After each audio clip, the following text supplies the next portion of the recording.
नमस्कार दोस्तों, आपके विश्वसनीय चैनल में आपका हार्दिक स्वागत है। दोस्तों, आज हम आपको राष्ट्रीय महिला बाल स्वास्थ्य संगठन की भर्ती के बारे में जानकारी देंगे। दोस्तों, हम इस भर्ती के बारे में जानकारी दें उससे पहले हमारी आपसे अपील है कि इस वीडियो को पूरा देखिए, क्योंकि यदि आप इस वीडियो को पूरा देखेंगे तो आप अपनी तो स्वयं की मदद करेगी और साथ में अन्य लोगों की भी मदद करेगी। तो चलिए दोस्तों, इस रिक्रूटमेंट के बारे में हम पड़ताल करते हैं। तो चलिए दोस्तों, हमको जो राष्ट्रीय महिला बाल विकास स्वास्थ्य संस्था का आज नोटिफिकेशन प्राप्त हुआ है, तो इस नोटिफिकेशन को देख के मेरे मन में कुछ डाउट है। तो आज हम इस नोटिफिकेशन का पोस्टमार्टम करेंगे, पड़ताल करेंगे कि ये नोटिफिकेशन सही आया है या आप लोगों को ठगने के लिए आया है। तो सबसे पहले हम इस नोटिफिकेशन में आपको बता दें इसमें कौन कौन से पद है और क्या क्वालिफिकेशन मांगी गई है। तो सबसे पहले आप देख रहे होंगे कि इसमें जो पद है वो मध्य प्रदेश और छत्तीसगढ़ के प्रत्येक जिले एवं प्रत्येक ग्राम सभा में 17,550 पदों के लिए नीचे दी गई तालिका के अनुसार वैकेंसी निकाली गई है। तो इनने दोस्तों पहले जो पोस्ट है वो स्वास्थ्य अधिकारी की दी है, जिसमें ग्रेजुएशन मांगा गया है। ग्रेजुएशन मांगा गया है और इसका मानदेय दोस्तों नोटिफिकेशन में 30,000 से 50,000 के मध्य आया है। दूसरा जो पद है वो स्वास्थ्य कार्यकर्ता का, इसके लिए इन्हें 12 पास मांगा है और इसके लिए जो मानदेय है वो 21,500 है और 42,700 तक है। इसका जो मानदेय 21,500 से 42,700 तक है। इसके बाद दोस्तों जो इनकी अगली पोस्ट है वो स्वास्थ्य सहायक की है। इसके लिए इन्हें 10वीं पास मांगा और इसका जो वेतनमान या मानदेय इन्हें रखा है वह दोस्तों रखा है 25,000 से 45,500 का। अगली पोस्ट है दोस्तों कंप्यूटर ऑपरेटर की, उसके लिए इन्हें 10वीं पास मांगा और इसमें जो वेतनमान रखा है इन्हें 21,500 से 42,700 तक रखा है। इसके बाद जो अगली पोस्ट है वो लैब टेक्नीशियन की, इसके लिए भी इन्हें जो क्वालिफिकेशन मांगी वो 10th पास मांगी और 25,500 से 45,500 तक इन्हें वेतनमान मानदेय रखा है। GNM और ANM के लिए दोस्तों इन्हें 12 पास मांगा है और इसकी जो क्वालिफिकेशन रखी है दोस्तों वो इसका जो वेतनमान रखा है वो 13,500 से 31,500 तक रखा है।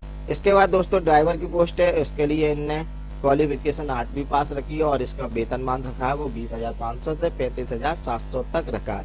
अब दोस्तों यदि आप तो दोस्तों हमने इस वेबसाइट पर विजिट किया तो सबसे पहले होम पेज आया इस पे दोस्तों इधर जो इनका नोटिफिकेशन रनिंग हो रहा है तो हम इस पे अप्लाई नाउ पे क्लिक करते हैं। जैसे दोस्तों हमने अप्लाई नाउ पे क्लिक किया तो इन्हें एक रजिस्ट्रेशन फॉर्म खोला।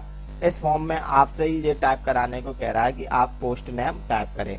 दोस्तों आपने यदि अभी तक कोई फॉर्म भरे होंगे तो देखा होगा कि पोस्ट आपको फॉर्म में स्वयं सिलेक्ट करने पड़ती है। पोस्ट आपको स्वयं सिलेक्ट करनी पड़ती है, आप टाइप करके नहीं लिख सकते। उसके बाद दोस्तों आपका जो नाम पूछ रहा है तो मैंने अपना नाम भी दिया।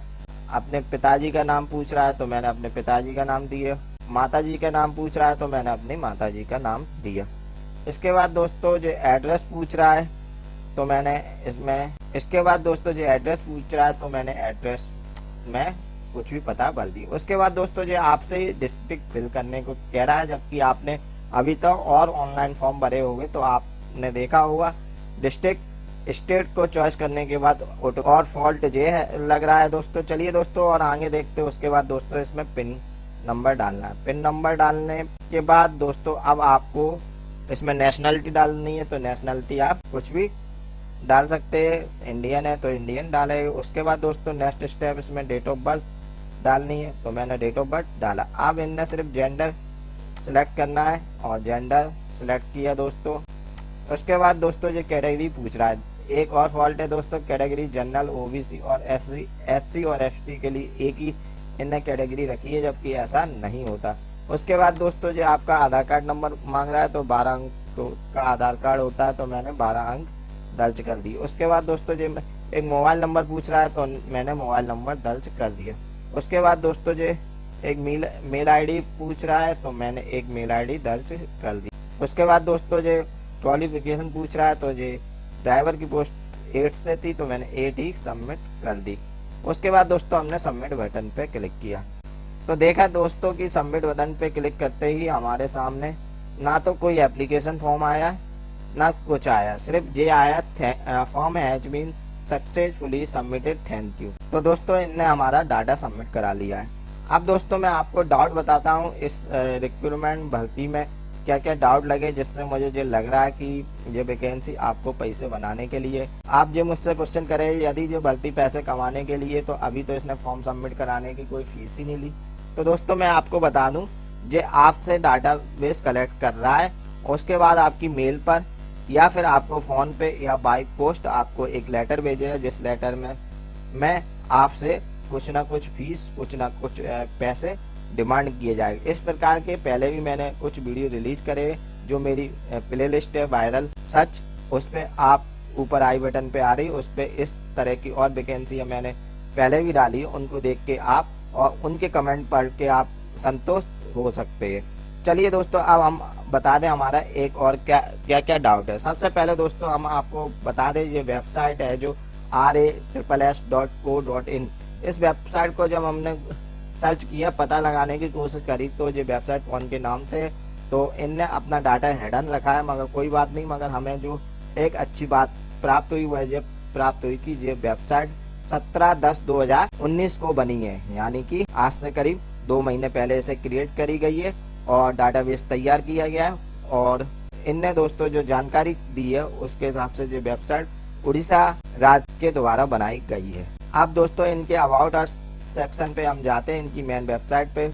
तो इनके अबाउट अस पे आप देखेंगे तो आप देखेंगे साफ इनने लिखा है कि ये संस्था है जो राष्ट्रीय महिला बाल स्वास्थ्य संस्था, ये दिल्ली की संस्था है, यानी कि ये दिल्ली में एक एनजीओ के रूप में काम करती है। तो दोस्तों आप लोगों में से बहुत कम लोग ये जानते होंगे कि अब इंडिया गवर्नमेंट ने जितनी भी एनजीओ इंडिया गवर्नमेंट में रजिस्टर्ड है और वह लीगली काम करती है, उनकी लिस्ट एक जगह डालने लिए। तो मैंने उस साइट पे विजिट किया दोस्तों, मैंने राज्य का नाम दिल्ली सेलेक्ट किया और नेम ऑफ एनजीओ में मैंने राष्ट्रीय महिला बाल स्वास्थ्य इतना ही सर्च किया। तो दोस्तों मेरे सामने इसका कोई रिकॉर्ड नहीं आया। अब दोस्तों देखिए, मैंने जैसे ही सिर्फ राष्ट्रीय वर्ड टाइप करके सर्च किया तो देखिए टोटल आपके सामने राष्ट्रीय करके कितनी सारी एनजीओ जो चल रही है दिल्ली में उनके नाम आ गए। मगर अपन जो एनजीओ का प्रॉपर नाम है जो इनने बताया है उसको सर्च कर रहे हैं, तो ये रजिस्टर्ड जो एनजीओ का जो प्रॉपर नाम है राष्ट्रीय महिला बाल स्वास्थ्य संस्थान, इसको हम सर्च कर रहे हैं। तो इस प्रकार की कोई एनजीओ यानी कि कोई संस्था भारत सरकार के पोर्टल पे रजिस्टर्ड नहीं है। इससे दोस्तों स्पष्ट होता है कि ये आपसे पैसे कमाने के उद्देश्य से बनाई गई है। अब दोस्तों चलिए आप इसके गैलरी सेक्शन पे, तो गैलरी सेक्शन पे दोस्तों आप देखेंगे तो मुझे 2 ऐसी फोटो लगी है जिन फोटोओं से मैं प्रमाणित कर सकता हूं कि ये संस्था दिल्ली या मध्य प्रदेश की नहीं है। दोस्तों आप इस फोटो को देखेंगे, इस फोटो को दोस्तों मैं डाउनलोड करता हूं। दोस्तों आप इस फोटो में देखेंगे तो इस नर्स के जो बैच लगा हुआ है, ये बैच आर्मी की नर्सों के पास होता है, जबकि ये गवर्नमेंट की संस्था नहीं है। तो आर्मी के बैच वाली नर्स आई कहाँ से इनके पास। उसके बाद दोस्तों एक और फोटो है, इसको भी मैं डाउनलोड करूंगा। आप दोस्तों इस फोटो में देखेंगे तो इनके द्वारा एक कैंप आयोजित किया जाता है और ये कैंप में जो फोटो लगा हुआ है उस कैंप के बैकग्राउंड में दोस्तों जो इसका नक्शा बना हुआ है इंडिया का, वो उड़ीसा या मलयालम भाषा में है। जबकि यह संस्था दिल्ली में रजिस्टर्ड है और मध्य प्रदेश और छत्तीसगढ़ में काम करने के लिए आवेदन आमंत्रित कर रही है। तो ये एक और डाउट मुझे लगा दोस्तों आपको यदि लगा राष्ट्रीय महिला बाल स्वास्थ्य संस्थान एक फर्जी संस्थान है तो आप इसमें कृपया आवेदन नहीं करें। और दोस्तों विशेष ध्यान रहे कि इस वीडियो को पूरा सुने, जिससे कि कोई दूसरा भी यदि राष्ट्रीय महिला बाल स्वास्थ्य संस्थान सर्च करेगा तो सबसे पहले हमारी वीडियो उसके सामने आई, जिससे कि वह ठगी का शिकार होने से बच सकेगा। और यदि आप अपने भाइयों के पैसे ठगी से बचाना चाहते हैं तो उन्हें शेयर कर दें। और दोस्तों आप इस चैनल को सब्सक्राइब कर लें, जिससे फ्यूचर में भी इस प्रकार की कोई जानकारी हमें प्राप्त हो तो आपको सबसे पहले प्राप्त हो सके। धन्यवाद दोस्तों।